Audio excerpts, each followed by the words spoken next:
शंकराचार्य भगवान ने शिव मानस पूजन की रचना की। शिव मानस पूजा जो है उसका विधान यह है कि करना आपको कुछ भी नहीं है। एक स्थान पर बैठ करके भगवान के सम्मुख केवल ध्यानावस्थित होकर के मन से ही भगवान को दिव्य दिव्य वस्तुएं जो है प्रदान करते जाओ। फल उतना ही मिलेगा जितना सोना चांदी चढ़ाने से मिलता है, पर प्रधानता ये है कि उनमें मन शुद्ध होना चाहिए, भाव आपका शुद्ध होना चाहिए। शंकराचार्य भगवान ने रचना की। रत्नैकल्पितमासनं हिमजलै स्नानं च दिव्यंबरं नानारत्नविभूषिता मृगमदामोदाङ्कितं चंदनम। शंकराचार्य भगवान कहते हैं, हे प्रभु, रत्न निर्मित सिंहासन बनाने में बहुत सा खर्चा लगता है। कहाँ कारीगर ढूंढने जाओगे, कहाँ से सोने चांदी लाओगे। और आजकल कारीगर ऐसे आपके यहाँ 2 दिन काम चालू करेंगे, दूसरे तीसरे दिन जाकर के दूसरा ठेका ले लेंगे, आप पीछे पीछे घूमते रहो। तो इतनी समस्याएं होती हैं, तो मैं आपको मन से ही दिव्य सिंहासन पर विराजमान करता हूँ। भगवान ने पूछा, मानो विराजमान तो कर दोगे, उसके बाद की प्रक्रिया क्या है? तो श्री शंकराचार्य जी लिखते हैं, हिमजल स्नानं च दिव्यांबरम।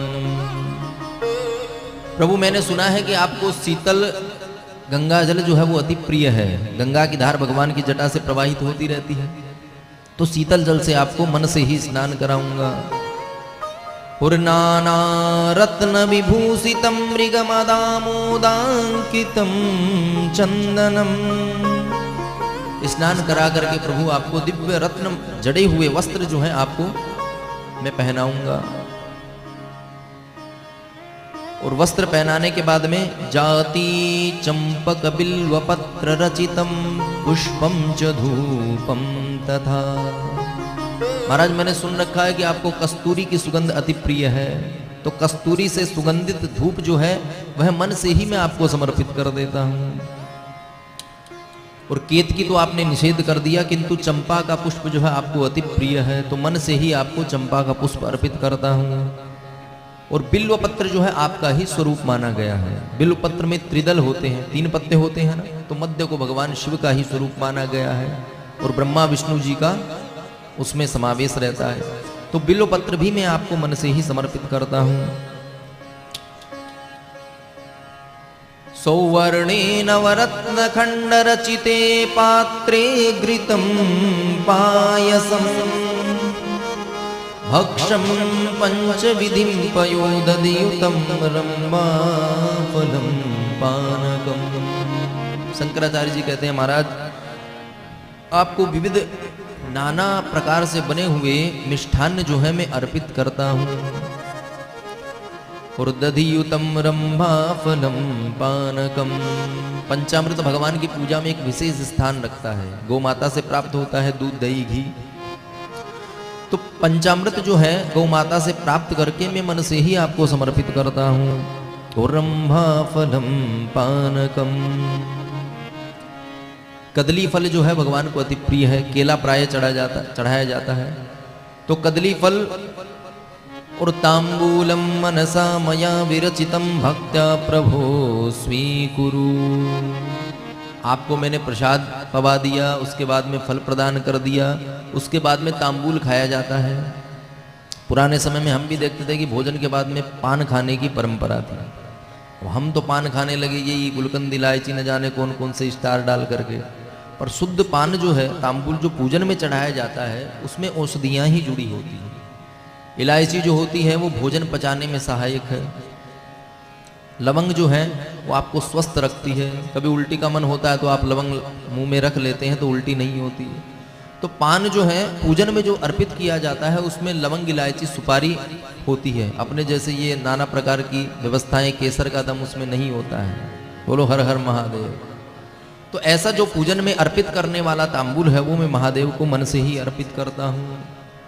भगवान ने विचार किया कि जब खा लेंगे पी लेंगे तो उसके बाद तो विश्राम ही किया जाता है। हम तो खाते ही पीते एसी चला करके सो जाते हैं, तो आपने कोई एसी की व्यवस्था कर रखी है? तो शंकराचार्य जी कहते हैं, छत्रम चामरयोर्युगम व्यजनकम चादर्शकम निर्मलम वीणा वीर मृदंग काहल कला गीतम चंद्रियम तथा। शंकराचार्य जी कहते हैं महाराज केवल आपके विश्राम की व्यवस्था नहीं, मैंने अनेक शास्त्रीय संगीत के राग रागनी के जो जानकार हैं उन गंधर्वों का भी आह्वान किया है। विविध प्रकार से आप विश्राम पाएंगे और मैं मन से ही आपको शास्त्रीय संगीत जो है वह श्रवण कराऊंगा। ओम नमः शिवाय, ओम नमः शिवाय, ओम नमः शिवाय, ओम नमः शिवाय, ओम नमः शिवाय, ओम नमः शिवाय, नमः शिवाय, नमः शिवाय। हर हर भोले नमः शिवाय, हर हर भोले नमः शिवाय, हर हर भोले नमः शिवाय, हर हर भोले नमः शिवाय, हर हर भोले नमः शिवाय, हर हर भोले नमः शिवाय, हर हर भोले नमः शिवाय, हर हर भोले नमः शिवाय। ओम नमः शिवाय, ओम नमः शिवाय, ओम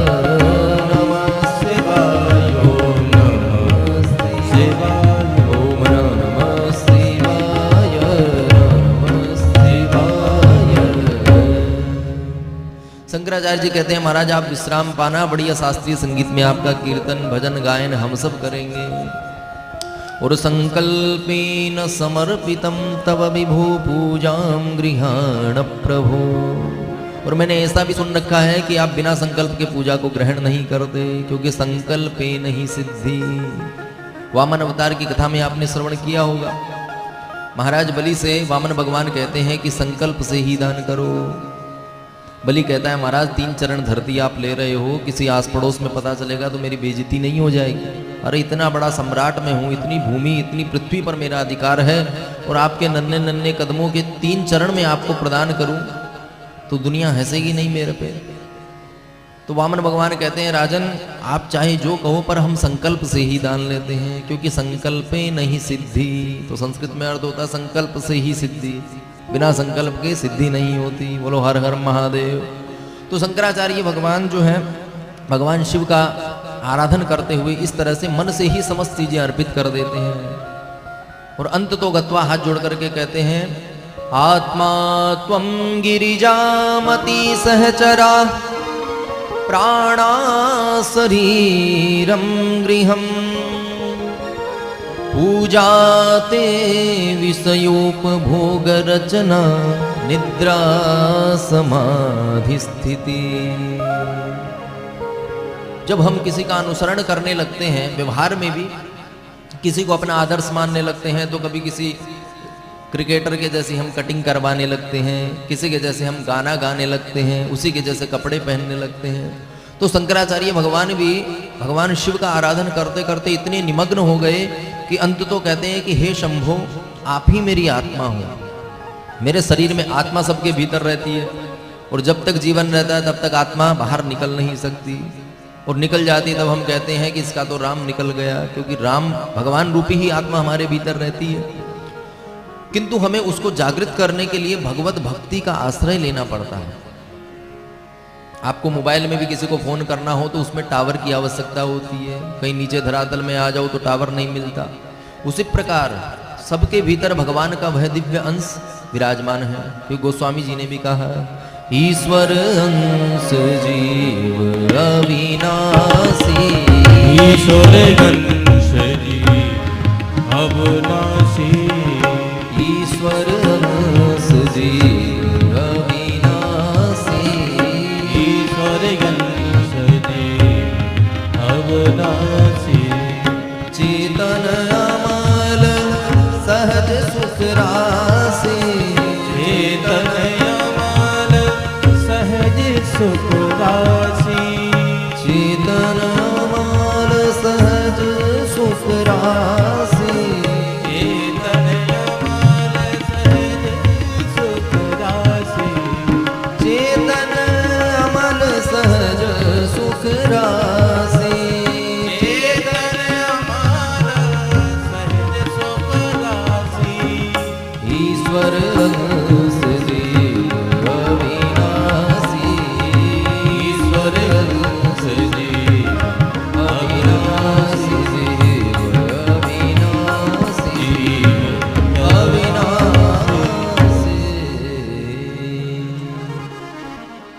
गोस्वामी जी भी कहते हैं कि आप हम सब जो हैं उनके भीतर भगवान का अंश है, क्योंकि ईश्वर अंश जीव अविनाशी, कभी भी विनाश नहीं होने वाली हमारी है आत्मा है, जिसके भीतर भगवान रामभद्र नित्य निरंतर रूप में प्रतिष्ठित है। पता कैसे चले? जब हम कथा वार्ता में जाते हैं, कथा सुनते हैं, तो मन बड़ा गदगद हो जाता है, मन करता है सब कुछ छोड़ करके अपन तो भजन में ही लग जाएं। पर जैसे ही कथा पांडाल के बाहर जाते हैं, फिर से माया जकड़ लेती है। भगवान की माया इतनी प्रबल है कि उससे केवल भगवान के जो आश्रित होते हैं वही बच सकते हैं। काम, क्रोध, लोभ, मोह सभी को परेशान करते हैं, कितना ही निम्न स्तर का व्यक्ति हो, कितना ही सिद्ध साधक हो। और यद्यपि साधक जो होते हैं उनको ज्यादा परेशान करते हैं, क्योंकि भगवान की माया खींचातानी करती है। आकाश से जब जल बिंदु गिरता है तो परम शुद्ध होता है, बरसात का पानी आता है बड़ा शुद्ध होता है। और जब धरा पर आ जाता है तो इस धरती पर जब गिरता है तो कीचड़ में गिरता है, तो कीचड़ को ही बढ़ा देता है, उसी का स्वरूप बन जाता है। किसी दूध वाले की टंकी में गिर जाता है तो दूध को बढ़ा देता है। बोलो हर हर महादेव। तो कहने का अर्थ ये है कि जीव जब इस धाम पर आता है तब तो परम शुद्ध होता है, पर भगवान की माया से ऐसा जुड़ जाता है कि नाना बाबा माता पिता उन्हीं में अटक करके रह जाता है। उससे बचने का केवल एक ही उपाय है कि नित्य निरंतर भगवान के सत्संग से, भगवान की कथा से जुड़े रहो, ताकि आपको ये पता रहे कि हमें आगे के घर में भी जाना है। केवल ये हमारा परमानेंट घर नहीं है, इससे आगे भी एक ऐसा घर है जहां जाकर के हिसाब किताब देना है। तो आत्मा जो है उसके भीतर भगवान रामभद्र सबके प्रतिष्ठित है। किस प्रकार? मृगनाभि कस्तूरी बसे भटकत जंगल हो, राम बसत सबके हृदय पर समझे नहीं को। मृग जो होता है प्रायः प्यास से ही भटकता रहता है। सड़क मार्ग में जब सूर्य की रश्मियां, किरणें जब उसको दिखाई देती हैं तो दूर से ऐसा लगता है न जाने वहां पानी भरा होगा, तो दौड़ लगाता है। हम भी जब कभी जाते हैं सड़क पे, दूर से जब सूर्य का प्रकाश पड़ता है तो हमको दिखाई देता है कि न जाने कोई पानी भरा हुआ होगा, पर जैसे ही पास पहुंचते हैं तो वहां पे कुछ नहीं होता। उसी प्रकार मृग को प्राय यही लगता है कि वहां पर पानी, दौड़ लगाता है पर वहां पर कुछ मिलता नहीं। जबकि उसकी नाभि में इतना दिव्य जो है कस्तूरी रत्न होता है। कस्तूरी प्रायः बहुत कीमती होता है, पर उसको इतना ज्ञान नहीं होता कि इस कस्तूरी को निकाल करके मैं सेठ जी को दे आऊं, सेठ जी से गांधी जी ले आऊं तो बढ़िया पानी के बिस्लेरी के कैन मेरे घर में ही आ जाएंगे। यही स्थिति हमारी है। हमारे भीतर भी रामभद्र भगवान प्रतिष्ठित तो हैं, पर वो कभी कभी हमको स्मरण होते हैं। और जब स्मरण होते हैं तो थोड़ी देर के लिए तो ऐसी स्थिति बनती है कि हमको यही लगता है नहीं ये जगत सारा मिथ्या है, नित्य नाम भजन करना चाहिए, नित्य माला फेरनी चाहिए। देखिए, पाप और पुण्य दोनों एक दूसरे के साथ चलते हैं। पुण्य करने के लिए प्रयत्न करना पड़ता है, पाप अपने आप हो जाता है। पाप तो हम नित्य कर ही रहे हैं, दिन में 21,600-800 सांस ले रहे हैं, तो उसी के टक्कर में पाप भी कर रहे हैं, बात बात में झूठ बोल देते हैं। तो उससे मुक्ति का यही साधन है कि कपड़ा जब गंदा होता है तो उसको धीरे रोज समय से उसको धुल लिया जाता है तो दाग हट जाते हैं। उसी प्रकार नित्य निरंतर भगवान का भजन भी करते रहें, पाप तो अपने आप हो ही जाएंगे। तो मृग को जब यह होश नहीं रहता, उसी प्रकार आप हम सबको भी होश नहीं है कि हमारे भीतर भगवान का अंश है। विषय पर आते हैं। शंकराचार्य भगवान कहते हैं कि आत्मा जो है मैंने उसको ही आपको मान लिया है, क्योंकि आत्मा शरीर से जा नहीं सकती, और आत्मा मन ये जो है इन्हीं को ये अनेक प्रकार की चीजों की आकांक्षा रहती है। तो महाराज जो भी मैं खाऊंगा पीऊंगा वो आपको ही समर्पित होगा। तो आत्मा त्वं गिरिजामति सहचरा प्राणा शरीरम गृहम। श्री शंकराचार्य भगवान कहते हैं प्रभु मेरी आत्मा भी आप ही हैं, और मेरी बुद्धि जो है ये बड़ी कुतर्किनी है। ये बुद्धि सारा खेल कराती है, इतने पैसे लगा दूंगा इतने आ जाएंगे, ये प्लॉट खरीद लूंगा कल को इतने पैसे बढ़ जाएंगे, यहाँ घूमने जाऊंगा मन में शांति मिलेगी। तो कुतर्की बुद्धि जीव की होती है। तो बुद्धि को प्राय क्या है, सोचने की आवश्यकता है। तो बुद्धि मैंने जो है, मेरी बुद्धि कुबुद्धि है, उसको सदबुद्धि बनाने के लिए मैंने इसको भगवती पार्वती का स्वरूप मान लिया है। अब पार्वती जी जब मैंने मान लिया वो तो मेरे से कोई गलत काम कराएगी नहीं, तो आत्मा आप हैं, मेरी बुद्धि भगवती पार्वती जी हैं, और मेरे प्राण जो है वो आपके गण हैं, और शरीर जो है वो आपका मंदिर है। और प्राय कोई भी वस्तु यदि चढ़ानी हो तो मंदिर में ही जाया जाता है। तो महाराज मैं तो जो भी इडली डोसा खम्मण जो समर्पित कर रहा हूँ वो सब आपको ही कर रहा हूँ, क्योंकि भीतर तो आप ही बैठे हो। तो मैं जो भी आहार करता हूँ, नाना प्रकार के संसार के जो भोज्य पदार्थ ग्रहण करता हूँ, वो सब आपको ही समर्पित करता हूँ, क्योंकि भीतर तो आप ही बैठे हो। और निद्रा समाधि स्थिति, अब हम सबको प्राय सोने में बड़ा आनंद आता है। यदि बढ़िया एसी चल रही हो, अलार्म ना बजे तो 9-9 बजे तक बढ़िया खर्राटे बजा के सोते हैं। तो मैं जो ये दिन जितना अधिक समय सोता हूँ, ये आपकी समाधि में रहता हूँ, यही आपकी समाधि है। और संचार पदयो प्रदक्षिण विधि स्तोत्राणि सर्वागिरो, यद्यत् कर्म करोमि तत्तदखिलं शंभो तवाराधनम्। प्रभु मुझे घूमने फिरने का बहुत शौक है, भ्रमण के लिए कभी दुबई जाना है, कभी इटली का टिकट देख रहे हैं, तो जीव प्राय घूमने भटकने का है। तो मैं जितना भी ये संसार में घूमता फिरता हूँ, ये आपकी परिक्रमा ही कर रहा हूँ। आप भीतर हो और मैं गोल गोल घूम रहा हूँ, तो ये आपकी परिक्रमा मैंने मान ली है। और संपूर्ण शब्द स्तोत्र जो हैं वो मेरे मुख से जो भी निकलता है वो मानो आपकी स्तुति ही है। इस प्रकार में जो कर्म करता हूँ, यद्यत् कर्म करोमि तत्तदखिलं शंभो तवाराधनम, मेरे मुख से जो भी निकलता है वो आपकी आराधना का ही स्वरूप है। अब यदि उसमें कोई त्रुटि रहती है तो आपकी जिम्मेदारी है, क्योंकि भीतर मैंने आपको बैठा रखा है। अब मैं यदि कोई गलत काम करता हूं तो जिम्मेदार आप हो, इसलिए आप मुझे सद्बुद्धि प्रदान करो। कर चरण कृतं वा कायजं कर्मजं वा श्रवण नयनजं वा मानसं वा पराधम्, विहितं विहितं वा सर्वमेतत्क्षमस्व, जय जय करुणाब्दे श्री महादेव शंभो। अंत में शंकराचार्य जी महाराज कहते हैं, प्रभु मैंने हाथ पैर वाणी के द्वारा जो भी अपराध किए हैं वो सब आपको समर्पित हैं। आप कृपा करके मुझे उन अपराध से विहित अपराध से क्षमा कर दीजिए। मैं आपकी शरण में हूँ। बोल भक्त वत्सल भगवान की जय। ओम नमः शिवाय, ओम नमः शिवाय, नमः शिवाय, ओम नमः शिवाय, ओम नमः शिवाय, ओम नमः शिवाय, नमः शिवाय, नमः शिवाय। हर हर भोले नमः शिवाय, हर हर भोले नमः शिवाय।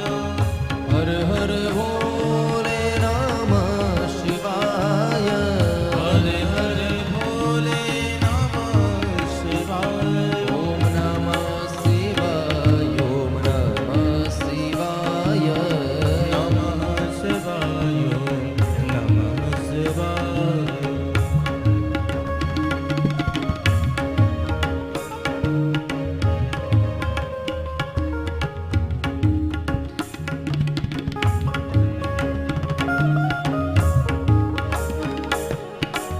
बड़े भाव से ताली सेवा करते हुए सभी बोलते हैं।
हर हर भोले नमः शिवाय।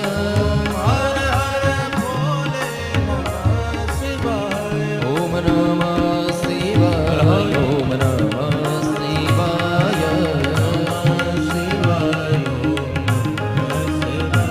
ओम नमः शिवाय। ओम नमः शिवाय। ओम नमः शिवाय। ओम नमः शिवाय। नमः शिवाय। बोल शंकर भगवान